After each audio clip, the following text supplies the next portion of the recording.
Olá, crianças do quarto ano, tudo bem com vocês? Eu espero que sim. Crianças, como vocês já sabem, né, nós finalizamos o nosso livro 2, né? Então, hoje nós vamos, né, iniciar as nossas revisões, tá? Então, nós vamos hoje iniciar a revisão de geografia e nós vamos começar falando de localizações, né, dos povos do Brasil. Só que antes de começar, eu vou explicar para vocês, né, até para quem não sabe, né, quem é novato, quem já é veterano já sabe. Então, nós sempre nessa data que está próximas às avaliações bimestrais, nós fazemos revisões, certo? Então, essa é a revisão de geografia. Nós vamos estudar, rever os conteúdos que foram dados, né? Um pouquinho de cada, tá bom? Então, de tudo um pouco, tá? Então, nós vamos iniciar com a explicação, com a revisão de localização dos povos do Brasil, tá bom? Então, como vocês estão vendo agora na abertura, no slide, né? Nós estamos vendo aqui dois imigrantes, né? Dois povos imigrantes. Então, nós estamos vendo um italiano e um japonês. Então, nós vamos falar não só dos japoneses, não só dos italianos, mas também dos venezuelanos, dos haitianos, dos portugueses, dos indígenas, certo? Nós vamos falar desses que vieram depois, né, para o Brasil, certo? Vamos lá começar. Então, nós vamos iniciar falando, né, das rotas dos imigrantes. Então, como vocês sabem, depois que ocorreu a colonização, né, em 1500, que os portugueses vieram para o Brasil depois de 30 anos para realmente ficar nas terras, né, brasileiras, em 1530. Então, vocês sabem que depois disso veio outros portugueses, né, outros imigrantes portugueses. Eles chegaram aqui, né, principalmente entre os anos de 1881 e 1930. Por quê? Porque quando ocorreu em massa, né, devido ao crescimento da população portuguesa, né, e o aumento da mão de obra. Então, como eles precisavam trabalhar, né, no campo, né, trabalhar mesmo, né, e eles vieram para o quê? Para ter, né, uma melhor condição de vida. Então, como vocês estão vendo aí, né, no texto, né, aumento de mão de obra, trabalhadores no campo, resultado da modernização do campo né, empobrecimento dos pequenos proprietários rurais, né? Então teve dificuldade lá e eles viram que aqui poderia melhorar, né, as condições, vieram para o Brasil. Então, como vocês sabem, a maioria, né, se estabeleceu na cidade do Rio de Janeiro, São Paulo, e considerando, né, a economia, né, e a dinâmica do território brasileiro, além da capital paulista, muitos portugueses se instalaram nas cidades do interior, né, em São Paulo, como em Campinas, Taubaté, Araraquara e no Rio Claro. Agora vamos falar dos italianos, né? Falar um pouquinho dos italianos. Então, gente, os italianos, os imigrantes italianos, eles vieram para o Brasil em viagem de navio, né? Como vocês sabem. Então, poderiam durar 40 dias, até 40 dias, certo? Então, a chegada no Brasil ocorria do Porto de Santos, né? E do Rio de Janeiro, tá? Então, como vocês estão vendo aí, né, no Rio de Janeiro, aqui embaixo, nós temos, né, Então, aqui embaixo tem falando que no Rio de Janeiro, né, eles vieram, né, para o Brasil. E o que era que eles vieram fazer aqui no Brasil? Né, eles vieram também melhorar, né, de vida. Então, eles plantaram o quê? Eles praticaram o quê? Agricultura, não é? Então, eles se estabeleceram, alguns se estabeleceram no sul, né, que é o estado do Rio Grande do Sul, na Serra Gaúcha, né, em Santa Catarina, Blumenau, né, e Brusque, né, eles ficaram aqui e trabalhavam, cultivavam café na região, né, norte do estado, certo? E aqui tem uma família, ó, italiana, tá? São os colonos italianos e seus produtos agrícolas, né, os produtos que eles plantavam, não é isso? Vamos lá.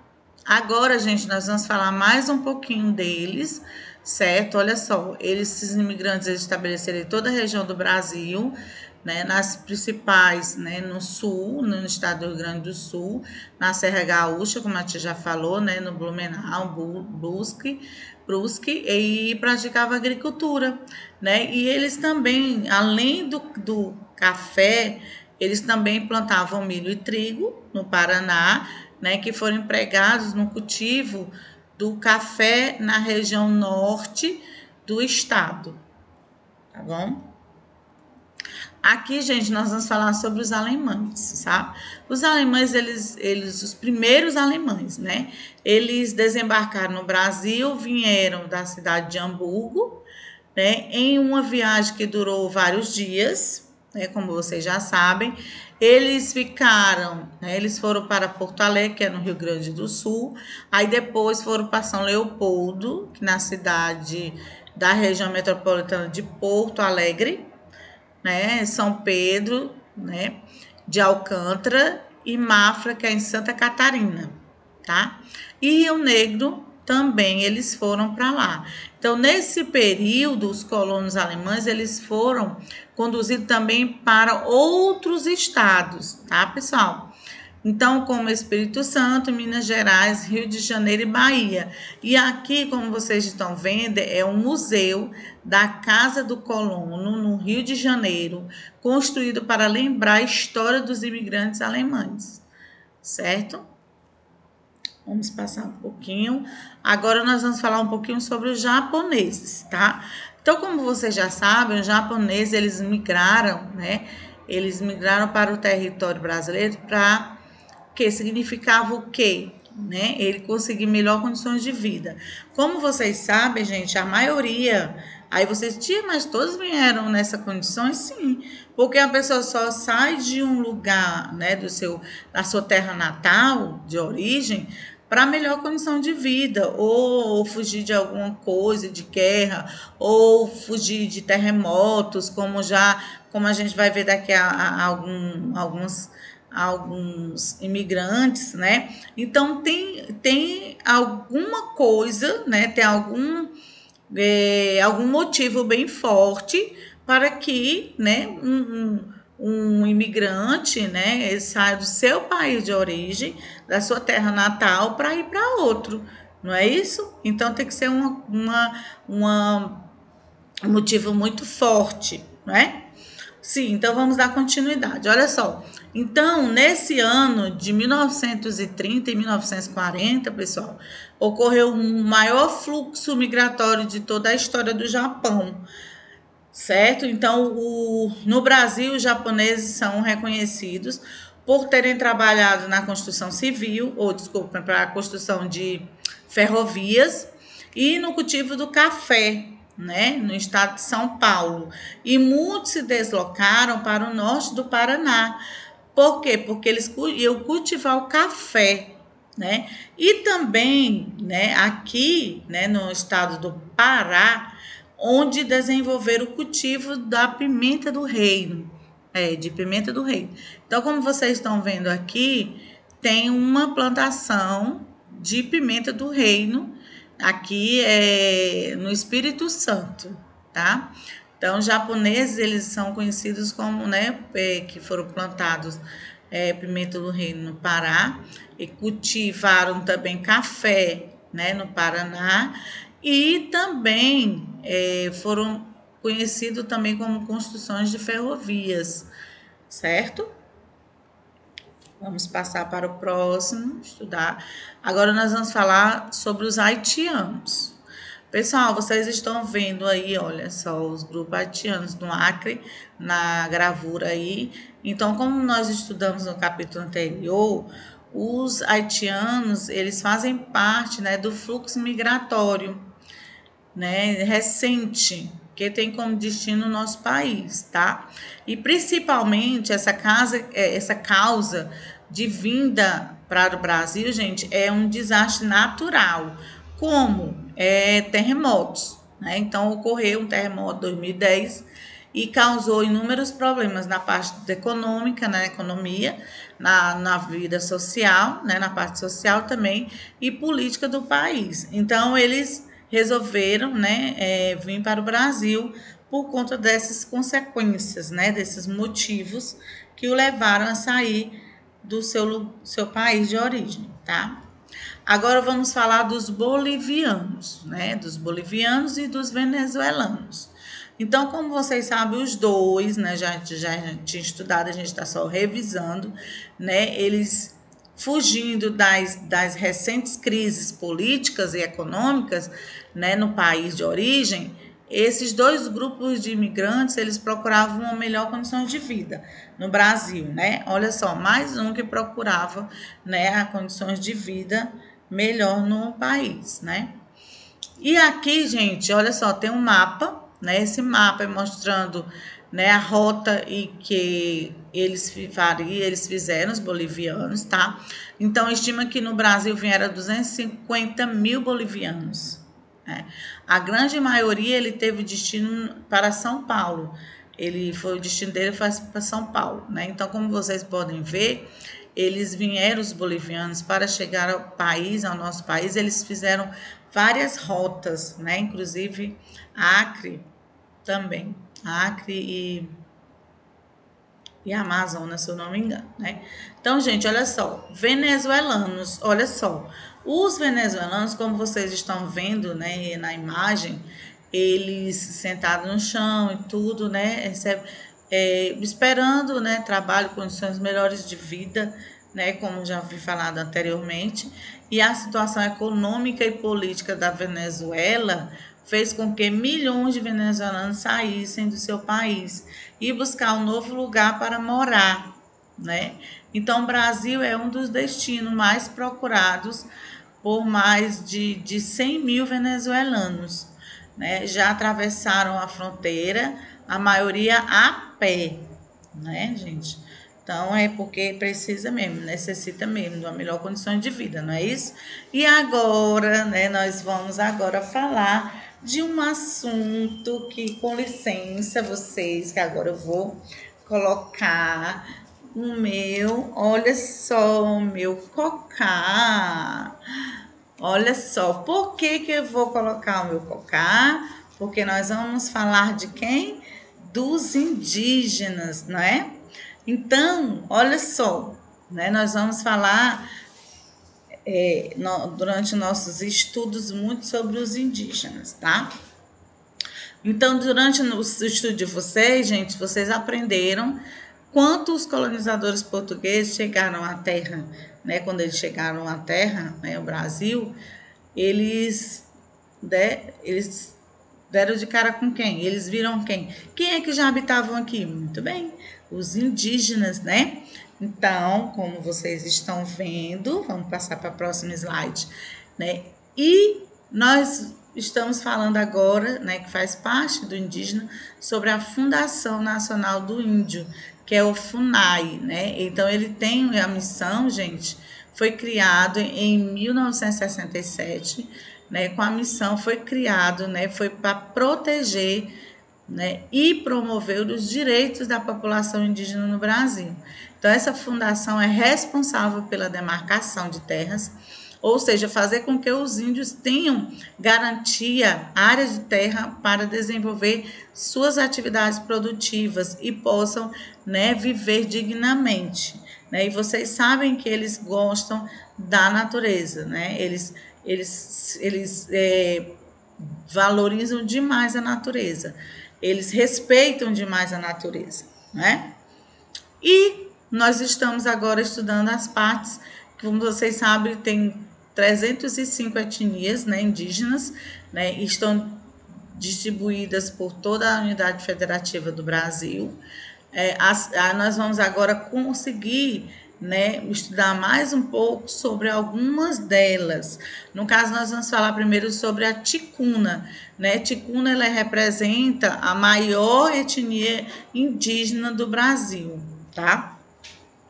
Então, é de acordo com o censo de 2010, né, que é o Instituto Brasileiro de Geografia e Estatística, né, que é o IBGE, né, eles estão localizados na Amazonas, né, no Alto Solimões, e podem ser encontrados no município de Tabatinga, Benjamin Constante, São Paulo de Olivença, Amaturá, Santo Antônio do Içá e Tocantins. São populações, né, que estão distribuídas em mais de 20 terras indígenas. Então, aí vocês estão vendo a máscara ticuna, que está exposta, né, no museu, tá bom? E agora nós vamos conhecer outro grupo indígena, tá? Olha só, que é o Guarani. O Guarani no Brasil vive em 3 grupos, 3 subgrupos do Guarani, que pertencem ao grupo Guarani. E eles são Guarani Caova, Guarani Mbia, né, que é Mbia, né, e Guarani Nayandeva, ou Nyandeva, né? E vocês podem observar a seguir daqui a pouco, né, como a população total de etnia eles se localizam, né? Então vocês sabem que eles têm alguns, como já foi dito, que eles ficam em algumas regiões, né? Então eu já falei, né, sobre a ticuna, algumas regiões, algumas cidades que elas ficam, e eles também, com certeza, como tem aqui, ó, em Mato Grosso, né, do Sul, tá? Aqui nós temos o Yanomami, né, que é um grupo também indígena Yanomami. A terra com a maior produção indígena é do Yanomami, que é na Amazonas, e em Roraima, com aproximadamente 25 mil indígenas, né, segundo os dados do IBGE. Isso foi um estudo, né, do Instituto Brasileiro de Geografia e Estatística, certo? Eles fizeram esse estudo e deram, e o território se estende por mais de 192 mil quilômetros quadrados, né? Aqui nós temos uma imagem, né, de um membro Yanomami. E agora, né, nós vamos falar sobre os quilombolas. Agora, me dê licença, a tia vai tirar o cocá, que é a homenagem aos indígenas, que a nossa aula ela tem que estar bem eclética, né? Então, aí a tia veio já de africana, olha só. E aí, gente, nós vamos falar sobre os quilombolas. Olha só, tô vendo, vocês estão vendo as minhas princesas aí? Pronto, essas princesas, elas fizeram um trabalho. O trabalho foi falando sobre os quilombolas, né, os quilombos, os africanos. Foram falar também dos portugueses, certo? Na atualidade e na colonização. E eu estou agradecendo não só elas, como os outros também, que fizeram o seu trabalho, né? Fizeram belíssimos trabalhos, foram muito bem apresentados, né? Explicaram direitinho, mostraram o seu trabalho, mostraram que sabiam, né, o conteúdo, certo? Então, eu fiquei muito feliz, né, pelos trabalhos realizados, os trabalhos que foram entregues a mim, tá? Então, eu agradeço a vocês, estão todos de parabéns, tá bom? Então, vamos dar continuidade. Olha só, gente, mais uma, né, que entregou seu trabalho, que está aí, né, falando sobre os africanos, tá? Então, nessa página, junto com a Melissa, que ela fez o trabalho, eu botei um pouquinho sobre os quilombolas, né, que são habitantes, né, que são chamados, são dos quilombos, que vivem nos quilombos, né, são habitantes dos quilombos, né, e os quilombos, o que são os quilombos, né, eles fazem parte, né, da história do Brasil, né, história brasileira e da nossa sociedade, certo? Então, no passado, como foi criado os quilombos, tia? Então, eles foram organizados por escravizados fugitivos e rebeldes, né, que se libertavam do poder dos senhores, fugiam, né, e fizeram esse lugar, né, que conseguia reunir vários, né, africanos escravizados, pessoas que precisavam, né, de ajuda, e eles se reuniam para fazer isso, para ajudar o próximo, né, no caso, e eles passavam a viver com outros rebeldes nesses locais de distante, de difícil acesso, que uns eram feitos próximos a morros ou nas florestas, matas que ninguém tinha acesso, né? E nem os senhores dos engenhos poderiam encontrar. Também, gente, como vocês sabem, o quilombo mais famoso, né, entre todos os quilombos é o quilombo chamado Quilombo dos Palmares. E também o Quilombo dos Palmares, eles fizeram parte da formação dos quilombolas, né? Em uma prática de resistência à escravidão. Não só o Quilombo dos Palmares, mas todos os quilombos, certo? Só que o Quilombo dos Palmares é o mais conhecido. Aí, antes de passar para cá, eu vou falar um pouquinho também sobre o líder, muito importante, que foi o líder Zumbi dos Palmares, né? Ele morreu no dia 20 de novembro e todo ano, todo mês, dia 20 de novembro, é comemorado o Dia da Consciência Negra e também comemora-se a morte do Zumbi dos Palmares.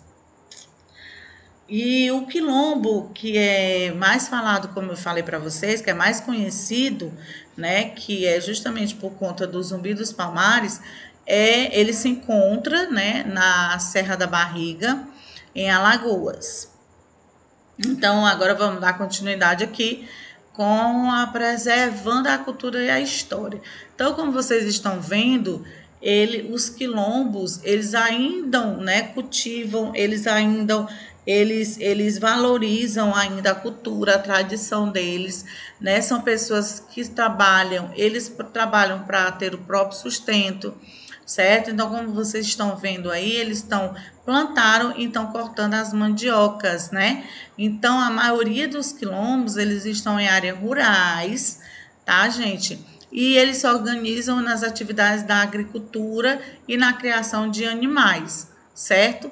E áreas também urbanas, né? Também existem alguns quilombos também, né? Nos quais eles desempenham, né, de outras atividades, certo?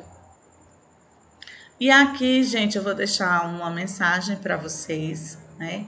Antes de falar essa mensagem, eu espero que vocês tenham assimilado direitinho o nosso conteúdo, né? As nossas atividades, né? Estejam tudo ok, tá? E aí eu vou deixar uma mensagem para vocês. Querido aluno, estou com muita saudade. Tudo isso vai passar e logo estaremos juntos novamente. Até lá, cuide-se e fique bem. Até breve, um beijão da professora Cris, a tia Cris. Então, beijo para vocês, fiquem com Deus, até as próximas aulas. Tchau, tchau.